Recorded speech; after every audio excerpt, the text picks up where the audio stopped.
If you touch this violin, I'll marry you right here. Alexander Reed's voice rolled through the Grand Hall of the Armory Grand Hall in Manhattan, a glass of champagne in his hand and a mocking smile on his face. His words fell like a lash across the expectant hush, and the guests immediately burst into laughter. The echo of those laughs clashed against crystal chandeliers, gilded walls, and the polished floor that trembled beneath the ladies' heels and the gentlemen's shiny shoes. There, among trays of glasses and discreet shadows, stood Emily Turner, a waitress invisible to that elite. Her black uniform and white apron trembled along with her hands as the crowd pointed at her like she were cheap entertainment. Everyone expected her to refuse, to run away, or to break down in tears. No one suspected that that night, in that very hall, luxury would turn into a stage for justice. Even the last laugh would be swallowed by a silence impossible to forget. The orchestra's music floated in the air like an elegant perfume, measured and almost untouchable. Each note seemed to bow in reverence to the impeccably suited guests and silk-dressed women who laughed with champagne flutes in hand. The chandelier's glow bathed the great hall like suspended suns, multiplying the luxury in every corner. Amid that splendor, he dominated the space. Alexander Reed, a millionaire heir, walked with the confidence of someone who had never known the word no. His black tuxedo, pristine white vest, and that lopsided, self-satisfied smile made him the inevitable center of attention. He moved as if the whole room had been designed to frame him. Off to one side, between trays of glasses and discreet movements, she stood, Emily Turner, in her black uniform, white apron, hair pulled into a low bun that revealed the delicacy of her face. She wore no jewelry, no ornaments, only the learned silence of someone who grew up invisible among other people's abundance. The guests murmured with curiosity. Some laughed, remembering Alexander's insult. Others waited with interest, as if sensing the moment might turn into an even juicier show. The echo of laughter lingered in the air, but beneath that festive surface the crowd's collective expectation to see how the waitress would react was plain. Alexander tapped his glass with the violin bow, and the crystalline tinkle sliced through the murmur like a knife. "Ladies and gentlemen," he proclaimed in a deep voice, with calculated theatricality, "I think tonight calls for an experiment." The room answered with a wave of laughter and applause. He stepped forward to where Emily stood, holding the tray with both hands. His footsteps rang on the marble like a military march. Every gaze followed her. Every breath seemed to wait for the instant she would break.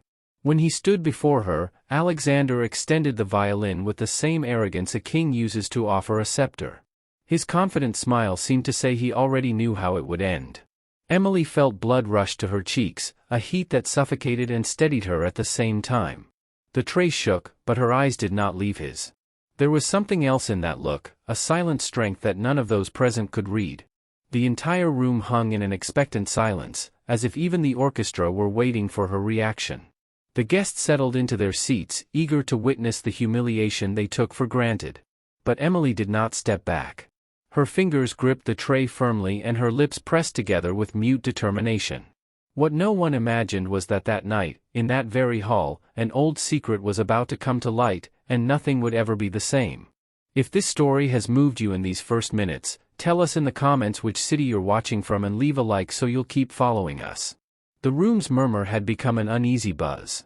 No one spoke aloud, but glances, gestures, and fans snapping shut with nervous clicks were enough to fill the air with expectation.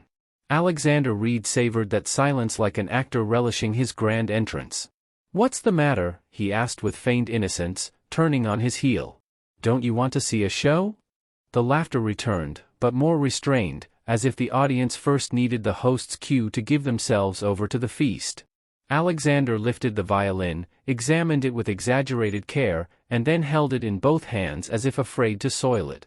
"This is no mere piece of wood, ladies and gentlemen," he said in a solemn, ironic tone. "Here rests the power of centuries of music, but I very much doubt our little waitress even knows how to tune a single string." The jab landed. A guest let out a nasal chuckle that brought several others with it. The women tilted their heads as if watching a vulgar comedy from an opera box. Alexander extended the violin toward Emily, bringing it close and snapping it away as if teasing a helpless animal. "Go on, try it," he said, lowering his voice to a whisper only those nearby could hear. Do it, or go back to clearing tables, that's all you're made for. Emily's stomach clenched, but her feet stayed planted. She felt the weight of all those eyes stripping her with contempt, and a wave of heat rose from her hands to her face. She pressed her lips and breathed deeply. The orchestra, which until then had been murmuring while tuning, fell completely silent. The conductor, a silver-haired man, lowered his baton with an intrigued look. The notes still hanging in the air died like extinguished fireflies. Silence, Alexander suddenly cried, lifting the violin like a banner. I don't want a single note until this young lady attempts the impossible. The order landed with brutal force. The musicians obeyed without protest, and the whole room sank into a soundless void that made every breath Emily took louder. Someone from the back shouted, "It won't last a second." Another voice added with scorn, "Bring her a broom, it would be more useful in her hands." The echo of those taunts struck like a whip, but deep in her memory Emily heard another voice, soft yet firm. "Don't let the noise outside steal the music you carry inside." It was her mother, Grace Turner, leaning over her on those childhood afternoons. That memory sparked a flicker of courage amid the storm. Alexander tilted his head, studying her like a hunter testing his prey's endurance. "Listen, little girl," he said with disdain. "I'm giving you this chance because I know you'll fail. And when you do, everyone here will see you for what you are, nothing." A murmur rippled through the hall. It was a cruel wager, raw and shameless. No one dared interrupt him. The guests settled in their seats, eager to watch her humiliation unfold. Emily, however, did not move. Her breathing was restrained, her hands tense. One more second, and it seemed she would give in, take a step back and vanish forever into the crowd. But then, the bow in Alexander's hand brushed the tray of glasses she still held. The crystalline chime shattered the silence, and in that sound something inside Emily awakened, an impulse impossible to contain. Everyone waited for the inevitable outcome, holding their breath. No one, absolutely no one, was prepared for what would happen in the next few seconds.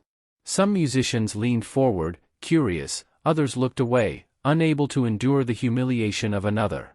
But Alexander Reed remained in his role as an elegant executioner, a smile carved on his face like a scar of arrogance. "What's wrong, little girl?" he said quietly but loud enough for those nearby to hear. "The violin scares you, doesn't it? Don't worry, you wouldn't even know where to begin." The comment triggered another wave of laughter. Emily felt that collective mockery pressing her against an invisible wall. For a moment, she thought her knees would buckle and she'd collapse right there. She closed her eyes for just a second, searching for air amid the suffocating shame.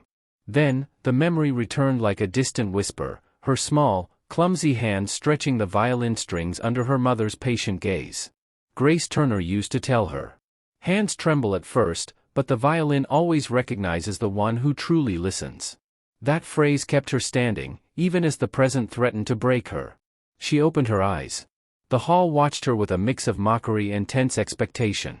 Some men whispered bets on how long she'd last before giving up. A woman leaned toward her friend and murmured something that provoked cruel laughter. Emily slowly lowered the tray onto a nearby table, her movements calculated so the glasses wouldn't betray the trembling in her hands. Alexander followed her with his eyes, like a predator savoring its prey's exhaustion. Then he extended the violin toward her, closer than before, as if offering poison. "Take it, if only so we can watch your act fall apart." Emily swallowed hard. The wood gleamed under the lights, so close, yet so far away. She took one step forward, then another. She could hear her heartbeat pounding in her temples, the dull hum of pressure surrounding her. When she reached out to take it, her hand visibly trembled. Some guests burst out laughing. "She can't even hold it," one shouted. "She'll faint before she plays a single note," added another.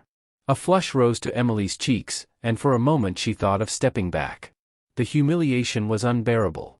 Her fingers, as they brushed the violin's wood, froze midair as if stopped by an invisible wall. Fear was about to conquer her. Alexander leaned closer, confident in the defeat he saw coming. "That's right, little one," he whispered. "Not everyone is born to shine. Some are made only to serve."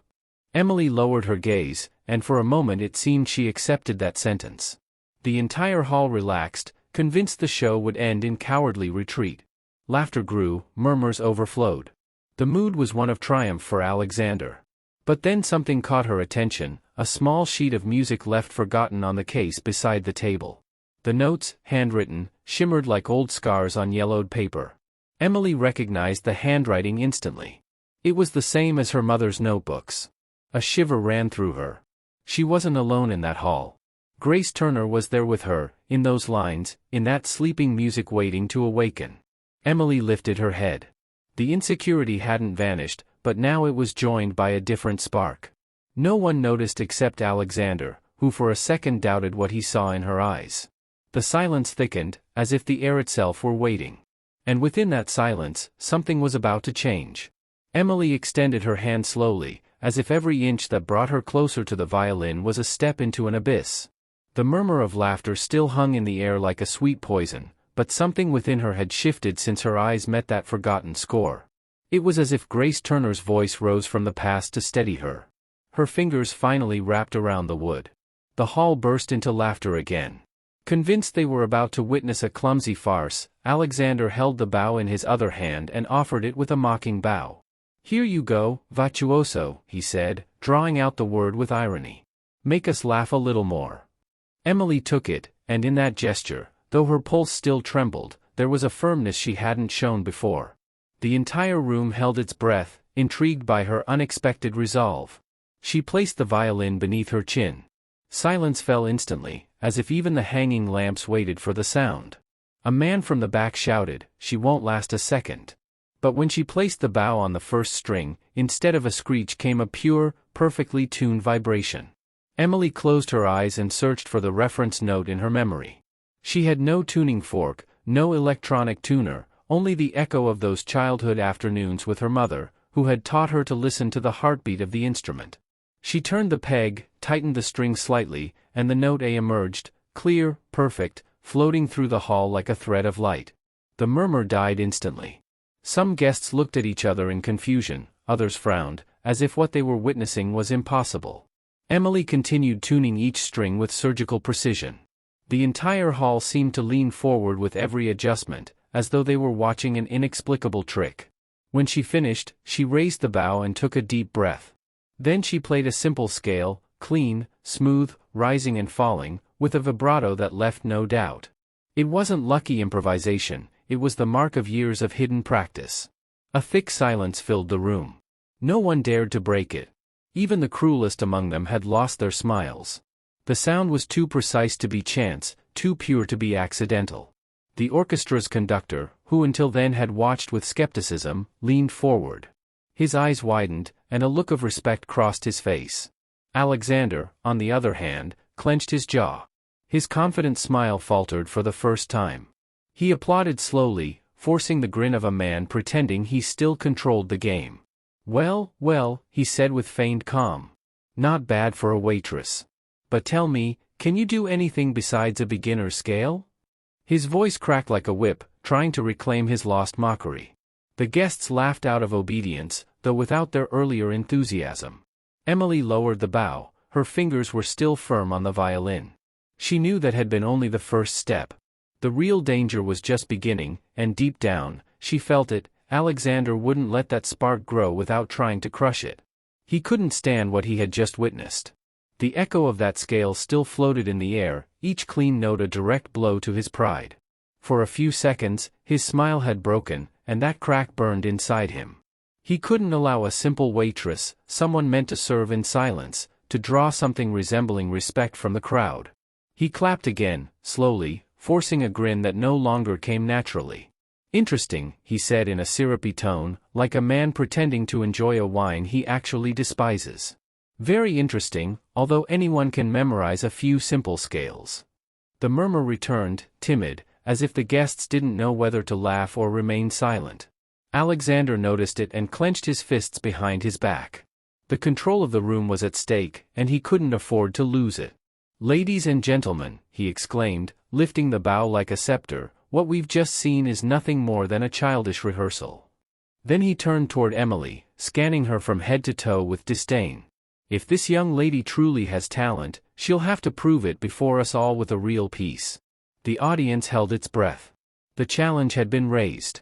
"I want to hear," Alexander Reed continued with calculated theatricality, The most difficult passage from our classical repertoire, one that even some conservatory musicians fear performing in public. If you can play it without making our ears bleed, then maybe, he paused, letting the tension build. Maybe you deserve something more than cleaning trays. Laughter broke out again, though less sure than before. There was a nervous edge to it now, because no one could deny what they'd just heard in that flawless scale. Emily pressed the violin against her chin. Her hands still trembled, but now the trembling had a different rhythm. It wasn't just fear anymore, it was a battle between memory and threat. She remembered her mother, Grace Turner, leaning over her during those endless afternoons. A true musician doesn't fear challenge. Difficulty is just another form of beauty. Her mother's words echoed in her mind. The orchestra's musicians shifted uncomfortably in their seats. The conductor raised an eyebrow, as if wanting to intervene, but the social weight of the millionaire forced him to remain silent. No one dared to challenge Alexander on his own stage. He stepped closer to Emily, lowering his voice so only she could hear. "If you fail, I'll destroy you right here. You'll never forget this night." His words were ice and venom. Emily swallowed hard, glancing at the bow she held in her fingers. The fear was still there, but so was the certainty that she couldn't step back. Not now. From the front rows, a few women whispered. "Do you think she can do it?" "Impossible, it was just luck. Mr. Reed knows what he's doing." The men muttered quick bets, as if it were a horse race. The anticipation grew. Alexander raised his voice, seeking the crowd's applause. "Ladies and gentlemen, the waitress is about to face a test that even many professionals can't master. I ask for silence, to witness her fall." The hall obeyed, surrendering to collective cruelty.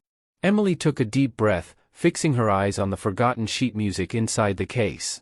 That yellowed page seemed to glow with its own light, as if her mother were reaching out to her from another time. Alexander smiled, satisfied, convinced that fear would soon break her. "Go on," he sneered, placing the bow in front of her. "Show us your greatness." Emily took it slowly. The trembling in her hands was still visible, but deep in her eyes there was a spark no one could read. The entire hall leaned forward, breathless, as if every person had forgotten how to breathe. The tension became unbearable. The slightest move from Emily would decide whether the night buried her in shame or carved an unhealable crack in the millionaire's pride. No one breathed normally. No one wanted to miss a single gesture.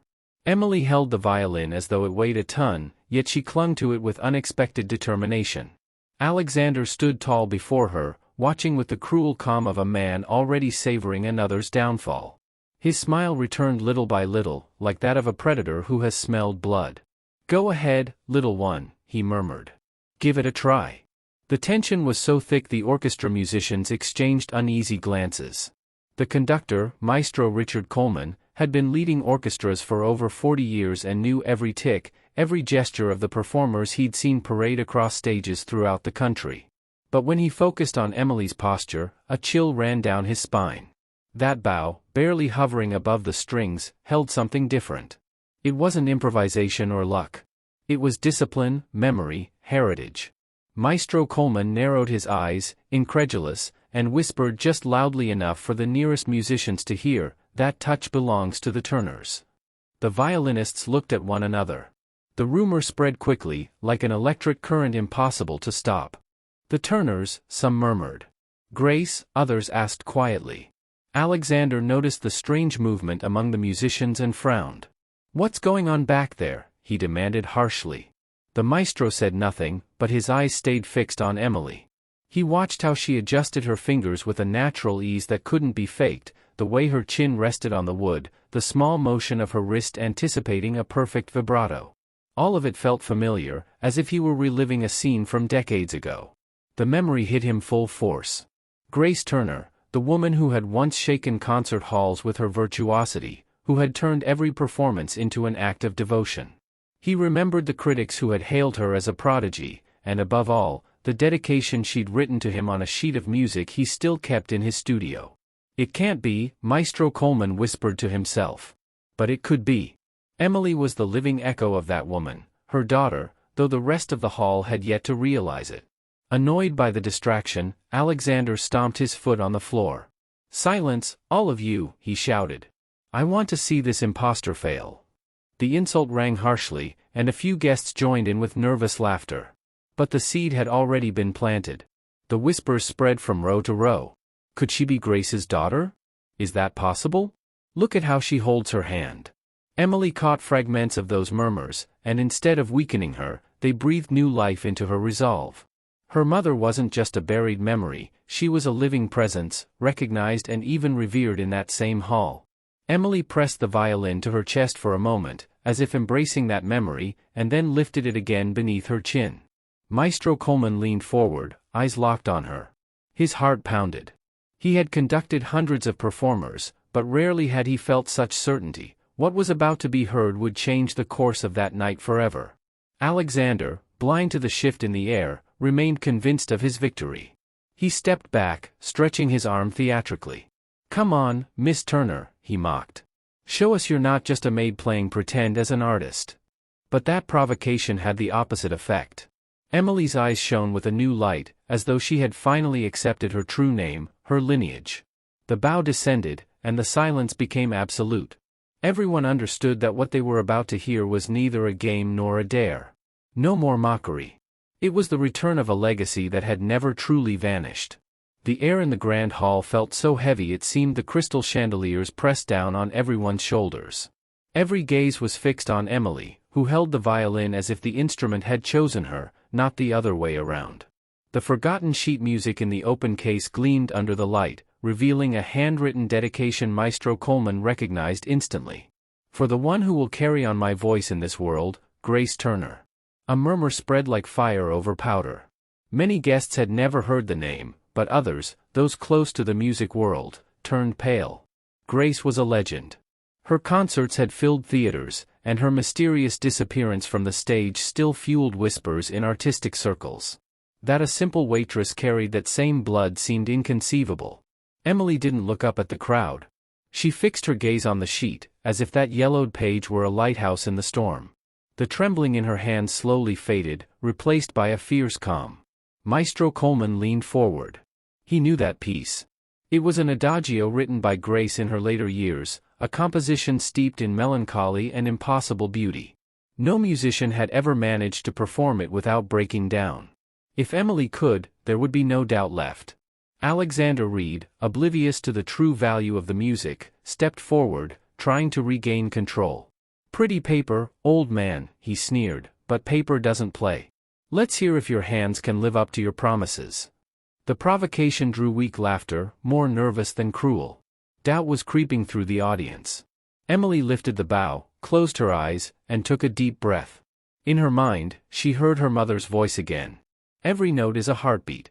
Don't think of the audience, speak to the silence." The first stroke of the bow on the strings was soft, almost a sigh. But that sigh expanded like an invisible wave, filling every corner of the hall. A deep, sustained, pure note emerged, one that seemed to come from somewhere deeper than the violin's wood itself. The laughter died instantly. No one moved. No one blinked. Emily continued.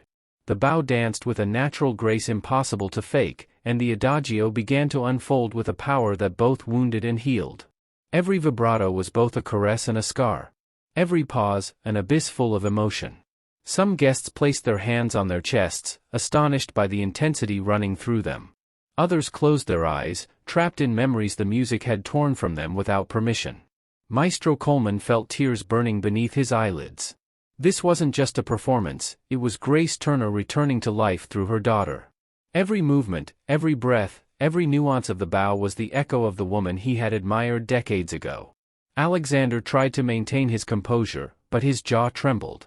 The confidence that had sustained him until then cracked with each note. He couldn't mock, couldn't interrupt. The weight of the collective silence crushed him. Emily, on the other hand, seemed to float. She was no longer the invisible waitress or the humiliated girl. She was the heir to a voice that transcended generations, the keeper of a legacy no one could deny. The final chord rose toward the chandeliers and faded slowly, like a prayer. The silence that followed was absolute, a void that ached in the ears. Then the inevitable happened. The entire hall erupted in a standing ovation, a roar of recognition that erased every trace of mockery. The clapping thundered like a storm. Alexander felt the ground beneath his feet begin to crumble. The echo of applause bounced off the golden walls of the grand hall like an unstoppable thunderclap. The guests, who minutes before had laughed cruelly, now stood, applauding the young woman who had turned humiliation into an act of greatness. Emily lowered the bow slowly. Her breathing was unsteady, but her face showed no pride, only luminous serenity. She had played for her mother, for herself, not for that fickle audience. Maestro Richard Coleman, his eyes still glistening, was among the first to stand. "It's Grace," he exclaimed in a trembling voice. "It's Grace Turner's blood." The murmur swelled into a clamor. The orchestra musicians tapped their stands with their bows, paying tribute to someone they recognized as part of their history. Alexander Reed stood motionless. His smug smile had vanished completely. He swallowed hard, feeling for the first time that control no longer belonged to him.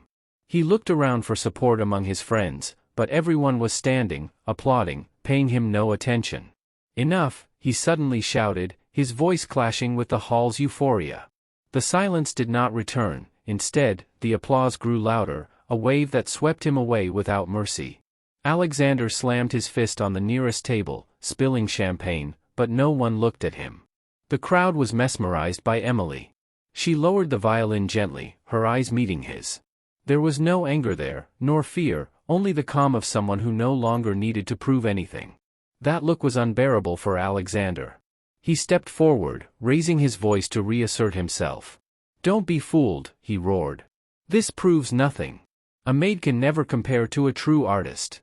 A murmur of disapproval ran through the hall. The confidence that had once filled his voice cracked with every word. Maestro Coleman stepped forward, placing himself between them. "She has the same touch, the same pulse," he said firmly. "Only someone with Grace's blood could play that adagio with such truth." The guests nodded, some even with tears in their eyes. Alexander stepped back for a moment, as if the floor beneath him had opened. An elegant woman in a red dress rose and said in a clear, steady voice, "You've wasted our time with your cruelty, Alexander. This young woman is worth more than all your money." Her words hit like stones. For the first time, mockery turned against the millionaire. Those who had laughed at his jokes now looked at him with disdain. Alexander clenched his teeth, struggling to regain control. He turned toward Emily and muttered with contempt, "Don't think this changes who you are.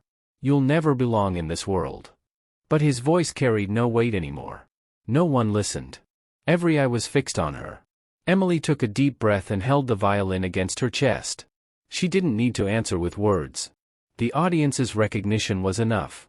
The ovation kept growing, forming an unbreakable wall around her. Alexander lifted the glass still in his hand, trying to raise it like a symbol of authority, but his hand trembled, and the liquid spilled over his spotless vest. That small accident marked the breaking point. The perfect heir, the untouchable man, now stood exposed before everyone.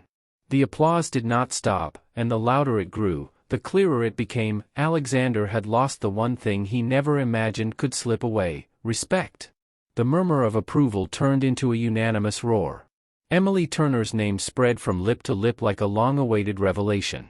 She, the invisible waitress, had turned mockery into public triumph. Alexander Reed, meanwhile, seemed smaller by the second. His champagne-stained vest, the empty glass trembling in his hand, and the shattered mask of arrogance revealed him for what he was, an ordinary man, fragile and defeated. For the first time, no one followed him. Emily took a deep breath and lowered the violin, but she didn't step back. Deep inside, she understood something essential: she owed nothing to that hall, to its wealth, or to the power of that millionaire. Her mother's legacy was not for sale. Maestro Coleman approached slowly, his expression still moved. "Your mother would be proud," he whispered. "Tonight, you brought her back to us." Emily bowed her head in gratitude but didn't reply. Her silence carried more strength than any words. Alexander tried to seize control one last time. "Silence, everyone," he shouted, pounding the table. "I'm the one in charge here." No one obeyed. No one even looked at him. Power had changed hands, without a single word from Emily. A man in a gray suit, one of Alexander's partners, spoke loudly enough for all to hear. "Your arrogance has made fools of us." That comment unleashed a chorus of condemnation. Women and men, once complicit in his cruelty, now turned on him with harsh judgment. "You've gone too far," someone said sharply. You humiliated this young woman for no reason. The only shameful spectacle here tonight has been you." Alexander stepped back, trapped beneath the fire of their gazes. The hall that once applauded him had become a tribunal. Emily raised her voice for the first time, steady, clear, without shouting. "Talent and truth can't be bought with money." Silence fell instantly. Each word hung in the air, cutting through it like a bow across taut strings. "My mother, Grace Turner, played to bring hearts to life, not to crush them," she continued. "And tonight, before all of you, I want to say that I need neither your mockery nor your promises." The crowd erupted in applause once more. Some rose to their feet, moved by the dignity in her voice. Alexander Reed turned pale. He raised a hand to his face, as if to hide. No one had ever dared to speak to him that way. No one had ever rejected him so publicly. Emily, meanwhile, set the violin down on its case with solemn care. Then she stepped back and stood tall, facing the entire hall. "I didn't come here to claim a place that isn't mine. I came because fate placed me before an insult, and because music couldn't remain silent." Her words echoed more powerfully than any shout. Many of those present bowed their heads in respect. Alexander tried to respond, but his voice broke in his throat. The figure that had once seemed imposing now looked like a man trapped in his own arrogance. Power had changed hands, and it would never return to his. The Grand Armory Hall in Manhattan, which at the start of the evening had been a stage for luxury and pride, now breathed a reverent silence. The crystal chandeliers still sparkled above, but they no longer illuminated the millionaire's vanity, they shone instead on Emily Turner's upright dignity. She stood still, the violin resting in its open case. She needed no further gestures. She had already spoken through her music, and her truth was etched into every corner of that place. Maestro Richard Coleman stepped forward and, with restrained solemnity, bowed his head. The musicians followed, rising from their seats as if paying homage to a newly consecrated master. The recognition was indisputable. There was no doubt who had won that night. Guests began to approach her, no longer with the condescension of before, but with genuine respect. An elderly woman with silver hair took Emily's hand, tears in her eyes. "Your mother made me cry at a concert 30 years ago," she said softly, "and tonight, you've made me cry again." Emily looked at her with gratitude, speechless. She felt she wasn't alone. Grace was there, in every clap, in every moved heart. Meanwhile, Alexander struggled to control his breathing. He had fallen from arrogance to ridicule in a matter of minutes. No one listened to him anymore. The stain on his vest, the shattered glass at his feet, and the trembling of his hands had reduced him to an ordinary man, exposed and vulnerable. He tried to raise his voice, but a guest cut him off harshly. "Tonight, Alexander, no one will remember your wealth. They'll remember your cruelty." Another added, with biting irony, "and how it was defeated by the dignity of a simple woman." Alexander pressed his lips together, unable to reply. He understood too late that the real humiliation was not his mockery, but the echo of his defeat in front of everyone. Emily took a step forward. Her voice was calm and clear, like the final chord of a concert that needs no encore. "Money can buy applause, but not respect," she said firmly. And before anyone could recall the absurd marriage promise he had shouted earlier, she added with quiet irony, "Don't worry, Alexander. No one expects you to keep your word. I would never marry someone so arrogant. You can fill halls, but not hearts." Then, in a voice that seemed to embrace the entire room, she concluded, "Tonight was never about me, but about what should never have been silenced, my mother's voice, Grace Turner." A unified applause answered her words, not loud or chaotic this time, but deep, sustained, almost sacred. It was recognition that would live on in memory. Emily closed the case gently and held it in her arms like a treasure. She knew life would still be hard, that wealth would never roll out red carpets before her, but she also knew she would never again be invisible. She had reclaimed her name, her music, and her place in the world. The crowd began to disperse slowly, still moved. Some whispered that the night would be remembered for generations, others remained silent, carrying the emotion like a secret. Alexander was left alone, surrounded by empty tables and overturned glasses. No one offered to accompany him to the exit. His shadow shrank until it disappeared through a side door, burdened by a defeat he would never erase. Emily stayed for a moment longer in the center of the hall. She took a deep breath, closed her eyes, and heard her mother's voice inside her, soft and firm. Music is where you will always be free. And with that certainty, she walked out of the hall, leaving behind not just the echo of a perfect adagio, but a lesson that would resonate far beyond those walls. Dignity always triumphs over arrogance, and inherited truth can never be silenced. Emily Turner's story was not merely that of a humiliated waitress who dared to pick up a violin. It was the story of a daughter who, in her darkest moment, let her mother's voice speak through her. In a hall where pride had seemed untouchable, she proved that dignity and truth weigh more than any fortune. Alexander Reed believed he could buy respect with money and crush anyone he deemed inferior with mockery, but pure, incorruptible music stripped him bare before everyone. The applause that night wasn't for his wealth, but for the courage of a simple woman who refused to be silenced. Emily understood that her strength came not from a contract or an empty promise, but from the legacy she carried in her hands and in her soul.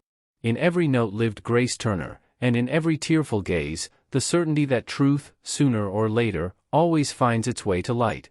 Let this story remind us that humiliation never has the final word, and that even in the midst of the deepest pain, there is always room for forgiveness, redemption, and hope.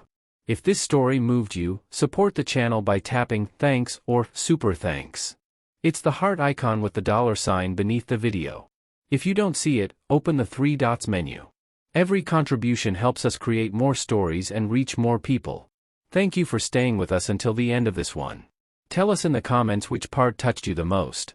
Subscribe and turn on the bell so you don't miss our next stories. Leave a like if you believe in the invisible power of dignity and family. And before you go, check out the story I've left for you here on the left. I'm sure it will move you too and make you reflect.